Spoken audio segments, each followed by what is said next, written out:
This is Daily Blast Live. We're talking about what you're talking about. Get real. No. Y'all, This just is stop. a sham. It's finally here. Drum roll.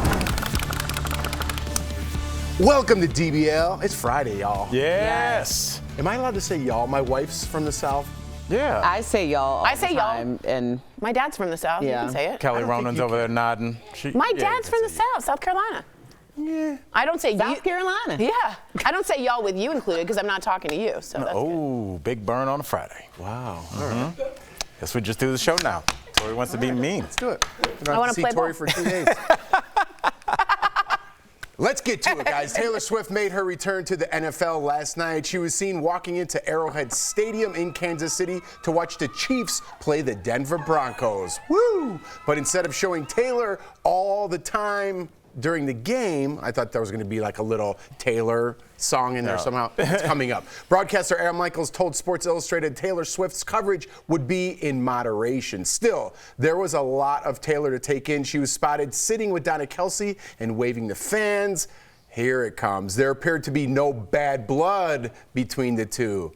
Get it? Do you think she's winning Mama over? I don't think She's there was ever trying. any beef. I think that was us I think there was. portraying that onto them. Donna laughed as Taylor whispered something into her ear about Tori's outfit. Taylor also chatted it up with Travis's dad, Ed, and Taylor was seen hugging Patrick Holmes' wife, Brittany. By the way, the Broncos lost. Don't they always? Yeah. Just to give you a little background, before the game, Travis did respond to all the chaos. And this is why, literally, he's perfect for Taylor. Take a look at what he said.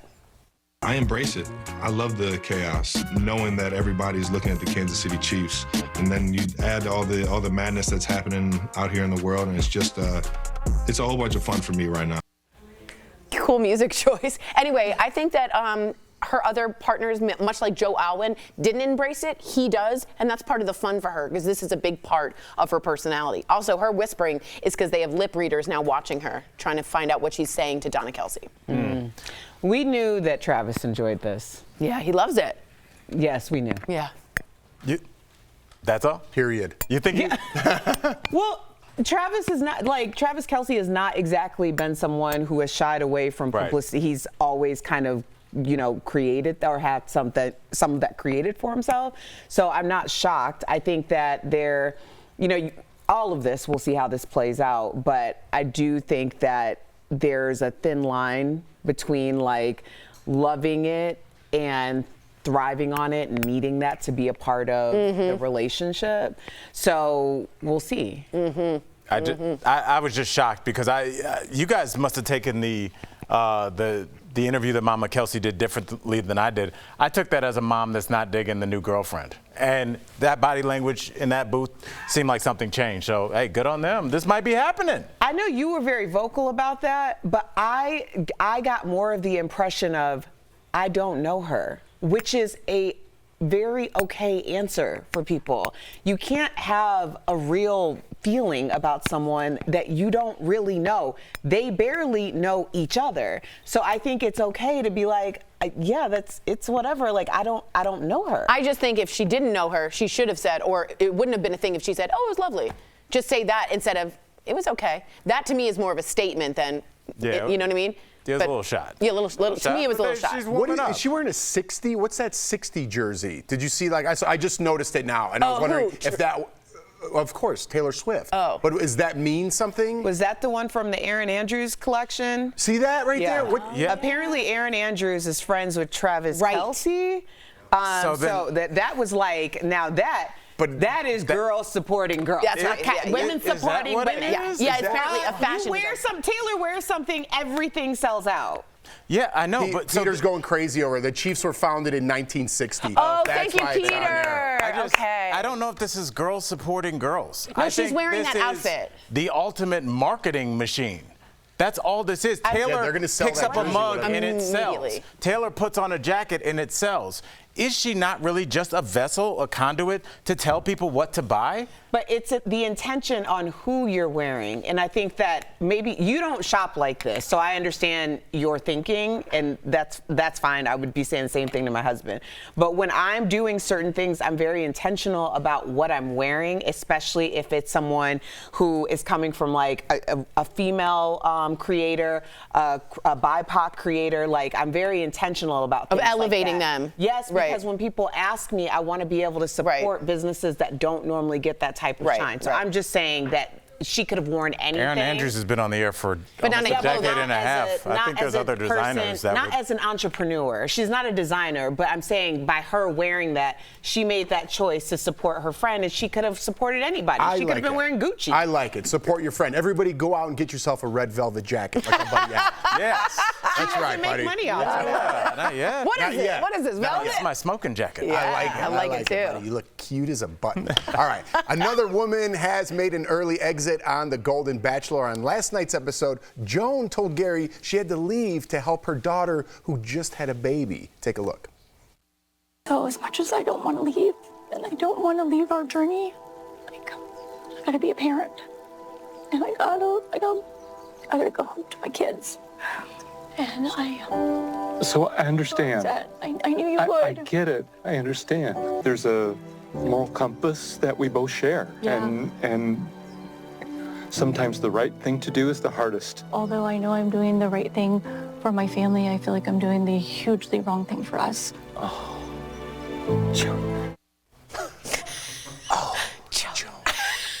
Instead of saying like crying, be like, didn't you know this baby was coming while you were on your show? Thank Like, come on. you. You knew the calendar. Instead of Gosh, y'all. I agree.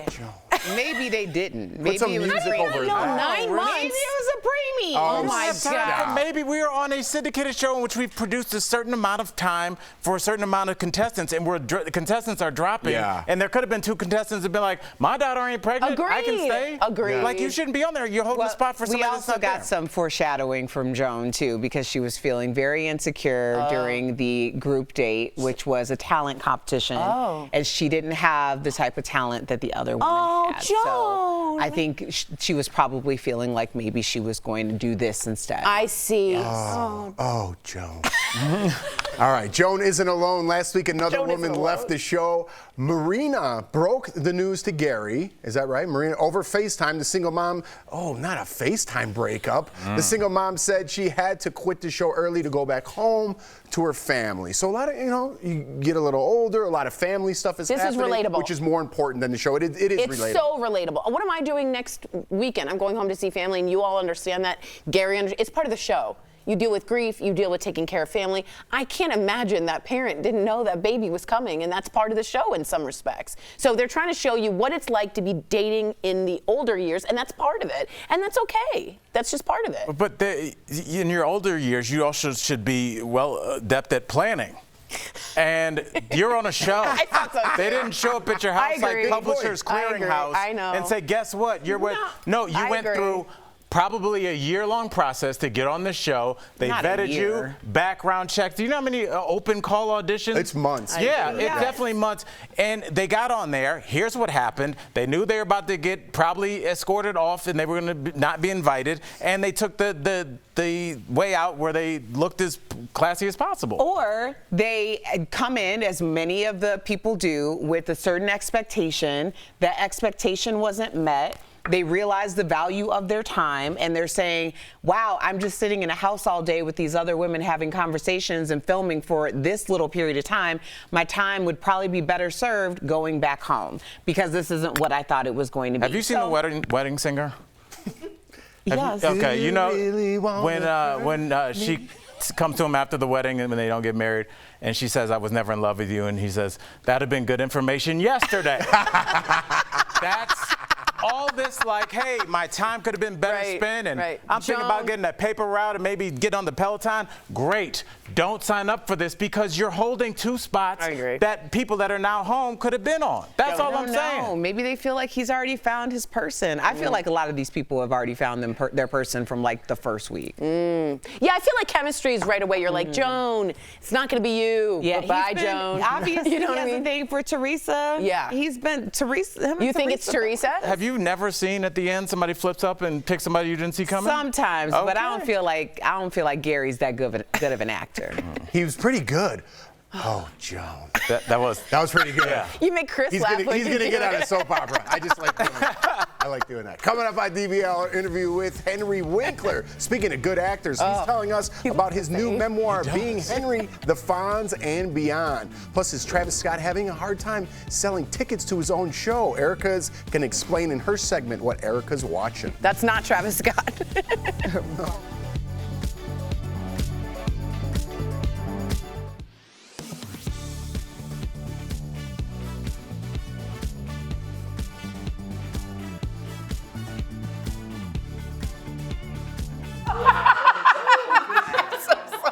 They go, wait, can I tell Al? Are we on? In my ear, very calmly, Brian goes, Tori, while you're talking, Tori, don't worry. Just cross your legs the other way. Brian, way to be a good wingman.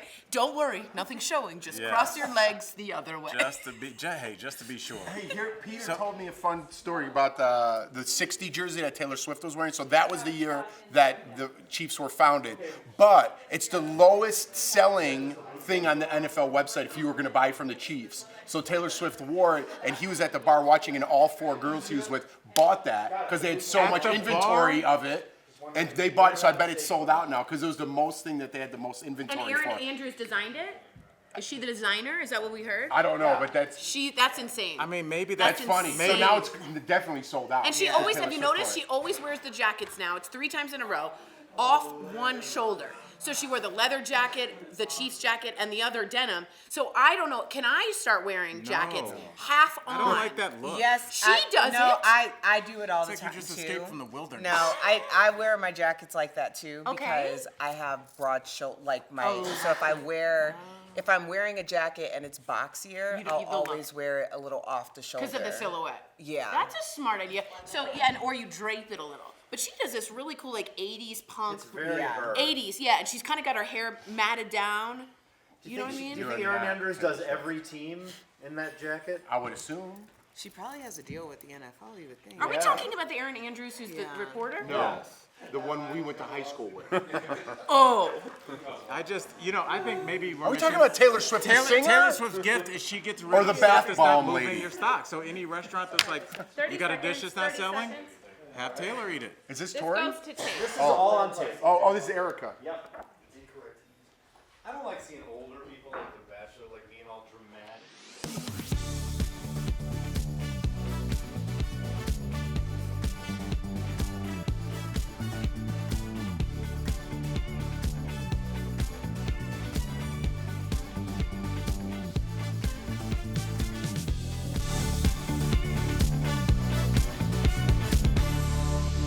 Welcome back. Which rapper's comeback concert could only cost you $7?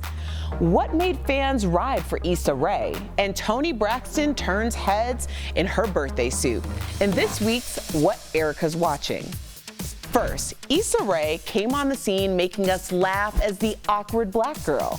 Then she got us to admit that we were all a little insecure. And now, this all recently played out for a Culture Con moderator who mispronounced her name while introducing her to a room full of fans who don't play when it comes to Issa Rae. It's pretty incredible. You guys know a lot about Issa Rae for all the work that she's done. Issa Rae, sorry, Issa. Thank you.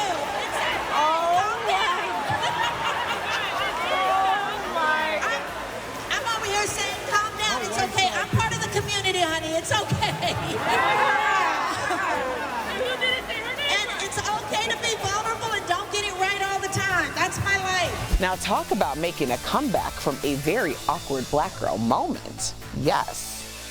Next, hip-hop artist Travis Scott was set to make a comeback after his Astroworld Music Festival turned tragic in 2021. But now that he's back on tour, his resale ticket prices have dropped as low as $7, despite resellers initially buying up seats for $60 and more. Technically selling out stadium shows, but due to sluggish sales, he might be performing in venues with several empty seats. Now, although it might not be a comeback season for Travis, there's a lesson here for all of you resellers. Stop buying up all the tickets and jacking up all the prices, okay? And last year, Toni Braxton had emergency heart surgery. But this week, the Grammy-winning diva celebrated her 56th birthday by posting this birthday suit revealing pic. Happy birthday, sis. Now that's what I call 50 sexy.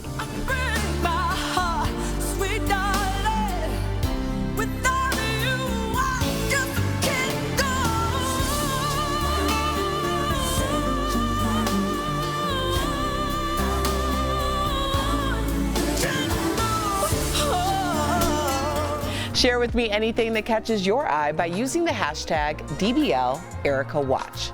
We'll be right back.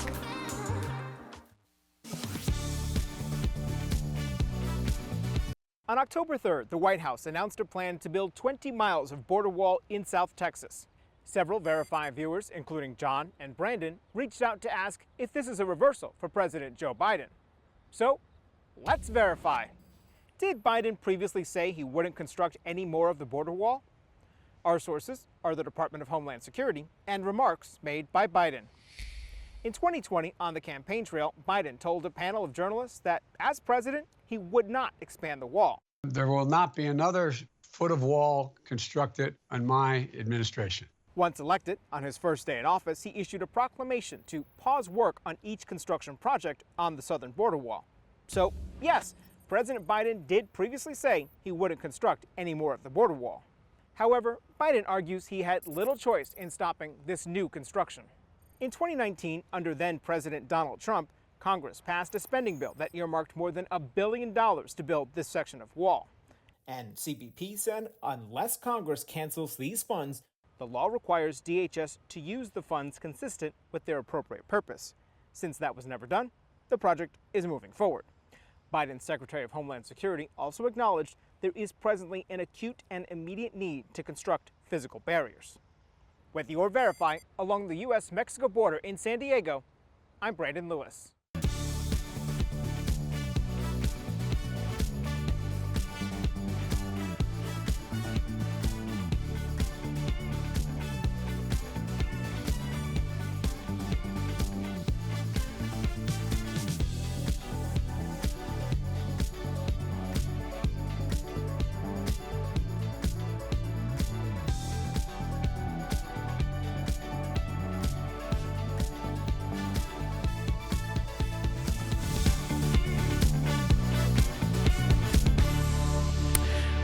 Welcome back. In his new memoir, Henry Winkler is reflecting on his childhood, his Hollywood success, and everything in between. And earlier, he shared a story about the late John Ritter, and he told us about his new children's book as well. Check it out. Please welcome back to the show, Henry Winkler! In your new memoir, Being Henry, The Fonz and Beyond. Look at this great picture on the back. Ooh. Yes, let me see it, Henry. That's right. You got it? There he is. Hey now. Hey now. You talk about your friendship with the late John Ritter, who I love. We've got a picture here of you two from a softball team. And I want you to tell us about this picture and share a favorite memory you have of John, who I think was just a comedic genius. Okay, so my memory is that John Ritter was a comedic genius, and I am grateful he was in my life and sad. I miss him all the time. Yeah. But the picture is one of the greatest memories of my life. Wow. Because when I was in high school, my high school bordered Central Park. I went to McBurney School for Boys. Blue blazer, gray slacks, a tie every day. But as a junior and a senior in high school, we could leave campus and go into Central Park, and I watched the Hollywood Baseball League play show against show, and I hung on the fence and I dreamt, am I ever going to do this? How am I ever going to be on that field? And in the year 2000, John and I did a Neil Simon play in New York at the Music Box Theater. Ran for 9 months and had a Broadway League baseball team that I pitched for and John pitched for. And upstairs in my house, I have the opening day softball that I pitched. And my dream came true. Wow. Manifestation. I love it. Now tell us really quickly, Henry, give us the inside scoop. Now, who's the better player? Who's a good hitter?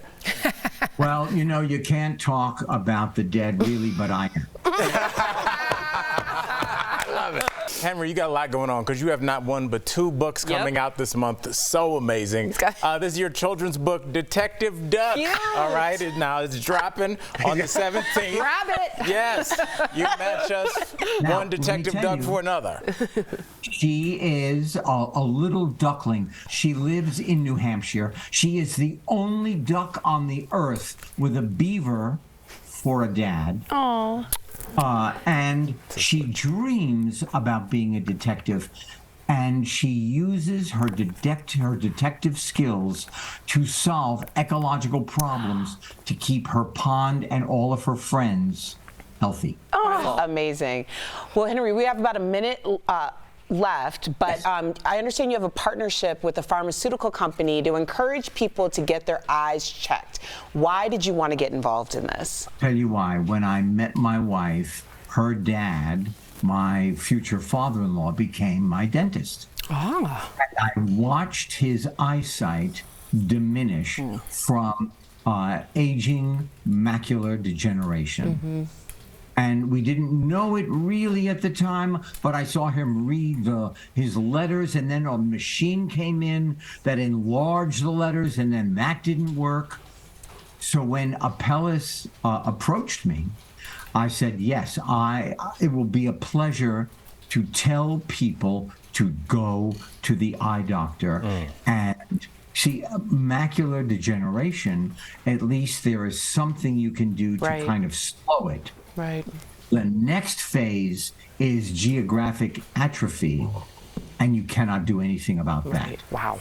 Very important. So you go to GAWon'tWait.com. We always love having you here on DBL. To our viewers, Detective Duck, The Case of the Strange Splash is out October 17th. Check out a book tour stop in California and Colorado. Exciting. Also, I'm coming to Colorado. Yes, you are. Come to our studio, too, please. Also, Being Henry, The Fonz and Beyond hits shelves October 31st. Visit celadonbooks.com to find a book tour stop. And lastly, as you just heard from Henry himself, visit GAWon'tWait.com to learn more about geographic atrophy and make sure to get your eyes checked. Thank you again, Henry. Good man, sir. What a pleasure.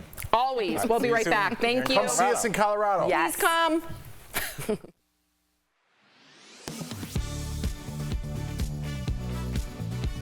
At multiple Walgreens stores nationwide, pharmacists walking off the job. Not for higher pay, they say, but for health and safety reasons. We're so busy running ourselves ragged, it's like a marathon.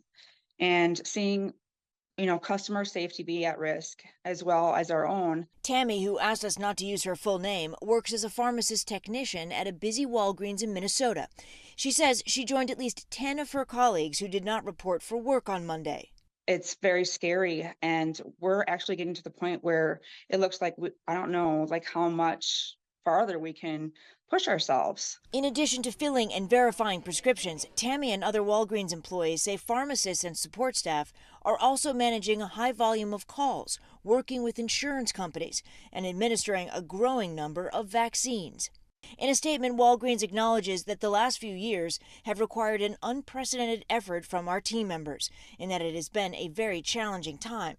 The second largest retail pharmacy also says it's engaged and listening to the concerns raised by some of its team members and is committed to ensuring that the entire pharmacy team has the support and resources necessary. Last month, CVS pharmacy customers in Kansas City were impacted when workers there also walked off the job to protest over similar staffing concerns. They understand the risks that are being posed to the community that with these demands on them, so they don't want to make a mistake. According to USA Today, CVS corporate staff flew to Kansas City to meet with organizers and agreed to improve working conditions and patient safety. I don't think a lot of customers understand that we are trying to do our best for them. Walgreens organizers say they don't want to disrupt patient care, but need to take a stand, a sentiment some customers can appreciate. I support workers' rights, and, a little inconvenience for me is worth it. Several verified viewers forwarded us this text message that says 7 women died after inhaling poisoned perfume for a sample they got in the mail. Our viewers want to know if it's real. So, let's verify. Our sources are Glen Eagles Hospital in Malaysia, the D.C. Metropolitan Police Department, and a search of social media archives.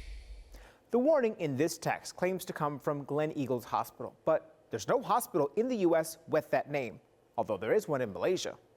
Glen Eagles Hospital has debunked this viral warning several times, including in this 2013 statement on Facebook saying, "We have never admitted or treated such patients and have never been aware of such incidences. We would also like to categorically state that this email did not originate from our hospital." 3 years later, the warning resurfaced on WhatsApp, prompting Glen Eagles to issue another statement calling it a hoax that has been around since 2001. This warning is one of several similar hoaxes that are attributed to the Office of Risk Management at the Metropolitan Police Department in Washington, D.C. A police spokesperson tells us the text wasn't sent from them and noted that the Office of Risk Management isn't located at the address listed on the text. So, no, 7 women did not die after inhaling poisoned perfume samples. The warning is a hoax. With your Verify, I'm Brandon Lewis.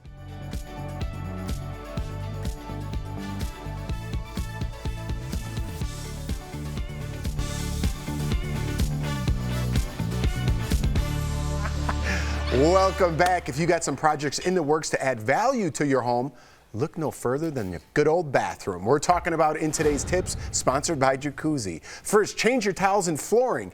Use water and heat-resistant materials to get the most bang for your buck. Next, upgrade your toilet to a low-flow unit to save water and money. And finally, maximize your space with a mix of storage options like cabinets, baskets, and bins. If you want to start your remodel, Jacuzzi can help you do it the right way. Jacuzzi offers an unmatched stress-free remodeling process. Visit JacuzziBathRemodel.com or call 800-990-6834. And before we go, it's a very special day for me and Al, huh? But yes, for me, it's my son's especially. birthday. He's turning 7. Stop which it. is incredible to believe. Listen. My wife painted that rock. It's at his school. I'm a Bears fan. My neighbor poisoned him into the Buffalo Bills. So for now, he's a Bills fan. But I can't blame him because the Broncos and Bears stink. But Al, you want a little? Yeah, honestly, man, I texted you this morning. I know. Your son and my father share a birthday. So Is that right? Beautiful, yeah, man. happy birthday to my dad. But just so happy, man. You little guys seeing him grow up on the show. On the show, He's man. an official DBL baby. So. Special day for us, buddy. Yes, Wow. man. Bonds us in just one more way. All right, guys. Have a great weekend. We'll see you Love you, on Lawson. Monday. Happy birthday, buddy. I love you. Yeah, man. Look at that kid. What a cutie.